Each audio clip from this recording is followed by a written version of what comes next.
आज सुनते हैं श्रावण सोमवार व्रत कथा। तो एक बार बोलिए प्रेम से शिव जी की जय, माता पार्वती की। इस बार श्रावण सोमवार का व्रत करें और व्रत कथा सुने। मान्यता है कि श्रावण सोमवार के दिन व्रत रखकर इस कथा का पाठ करने या सुनने से मनचाही मुरादें पूरी हो जाती है।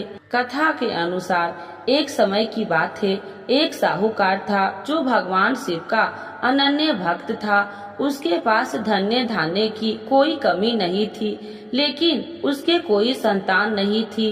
इसी कामना को लेकर वह रोज शिव जी के मंदिर जाकर दीपक जलाया करता था। उसके इस भक्ति भाव को देखकर एक दिन माता पार्वती ने शिव जी से कहा, हे प्रभु, यह साहूकार आपका अनन्य भक्त है, इसे संतान का कष्ट है, आपको इसकी मदद करनी चाहिए। पार्वती जी की इच्छा सुनकर भगवान शिव ने कहा कि हे पार्वती, इस संसार में हर प्राणी को उसके कर्मों का फल मिलता है और जिसके भाग्य में जो हो उसे भोगना ही पड़ता है।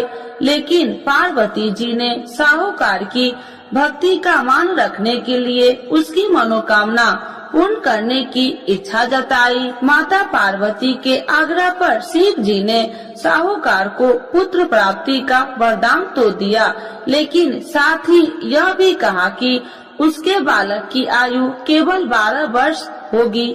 माता पार्वती और भगवान शिव की बातचीत को साहूकार सुन रहा था। उसे न तो इस बात की खुशी थी और न ही दुख।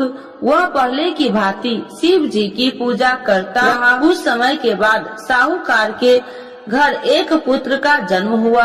वह बालक 11 वर्ष का हुआ तो उसे पढ़ने के लिए काशी भेज दिया गया।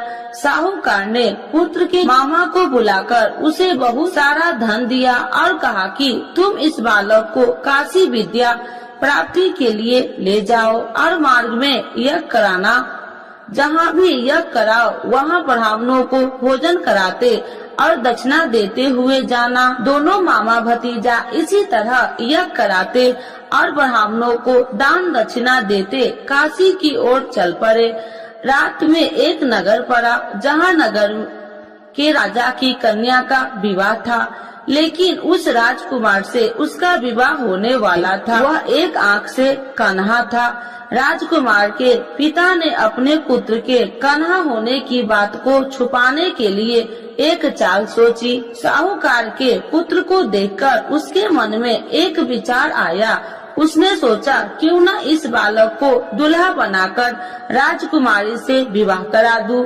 विवाह के बाद इसको धन देकर विदा कर दूंगा और राजकुमारी को अपने घर जाऊंगा। लड़के को दूल्हे के वस्त्र पहनाकर राजकुमारी से विवाह कर दिया।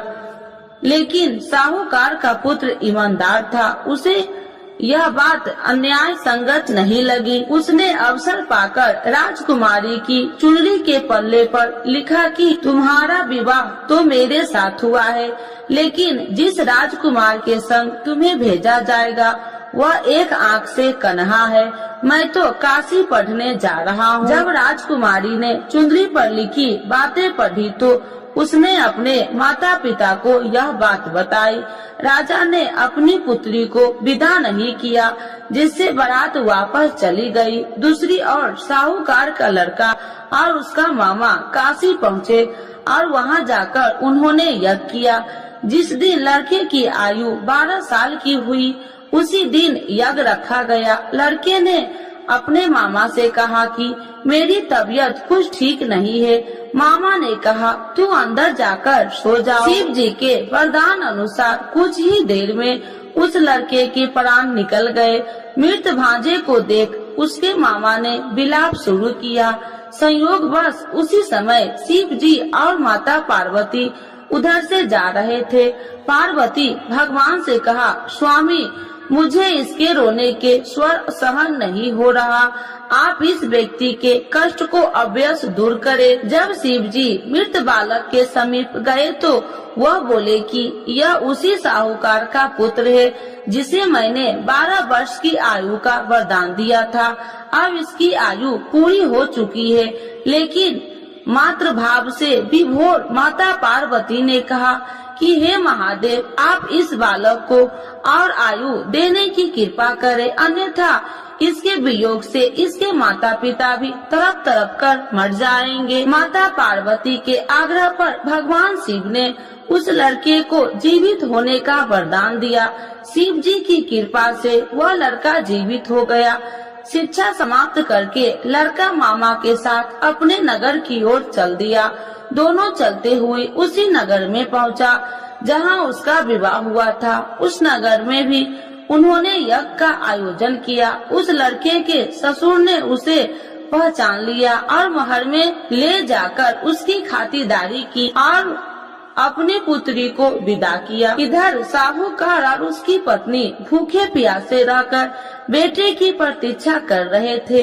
उन्होंने प्रण कर रखा था कि यदि उन्हें अपने बेटे की मृत्यु का समाचार मिला तो वह भी प्राण त्याग देंगे, परंतु अपने बेटे की जीवित होने का समाचार पाकर वह बेहद प्रसन्न हुई।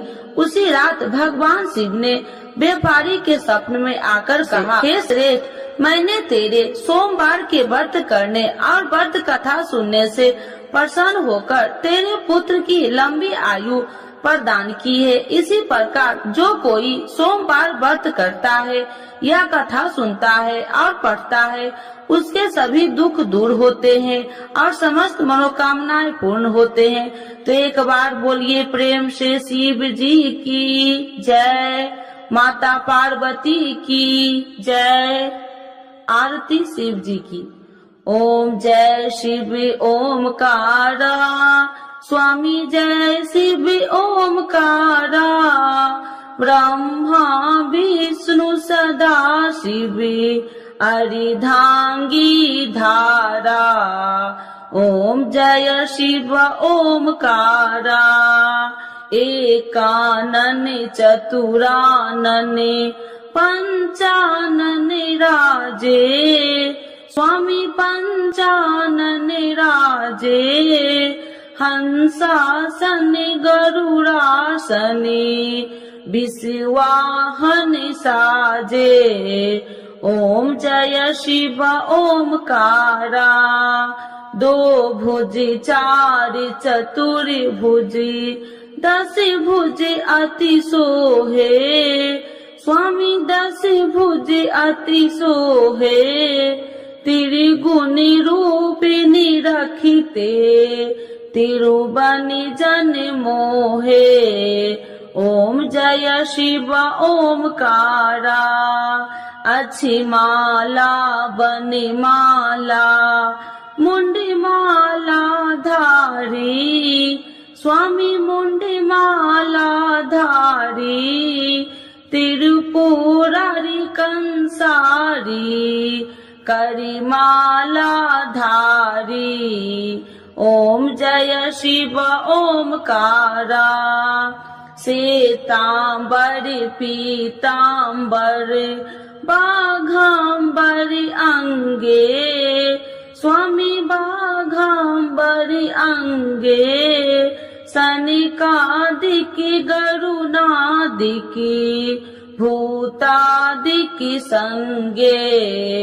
ओम जय शिव ओमकारा, करके मध्य कमंडल चक्र त्रिशूलधारी, स्वामी चक्र त्रिशूलधारी, सुखकारी दुखिहारी, जगे पालनकारी। ओम जय शिव ओमकारा, ब्रह्मा विष्णु सदा शिव जानति अविवेका, स्वामी जानति अविवेका, मधु कैटभ दो मारे, सुर भयहीन करे। ओम जय शिव ओमकारा, लक्ष्मी व सावित्री पार्वती संगा, स्वामी पार्वती संगा, पार्वती अर्धंगी शिव लहरी गंगा। ओम जय शिव ओमकारा पर्वती सोहे पार्वती शंकर कैलासा। स्वामी शंकर कैलासा भांग धतूर का भोजन भस्मी में बसा।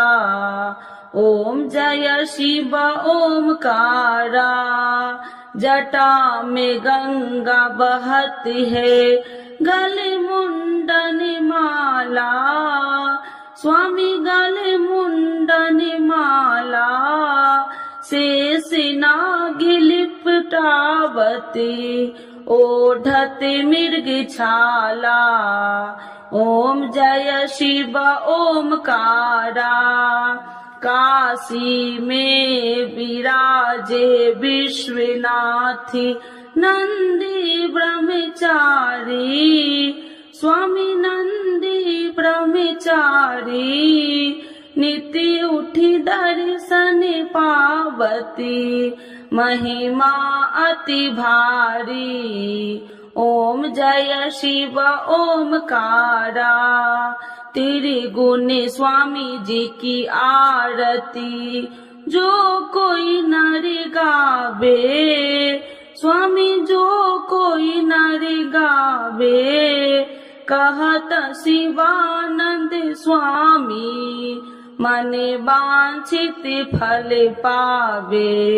ओम जय शिव ओमकारा प्रभु हर शिव ओमकारा। शिव जी की जय, माता पार्वती की जय।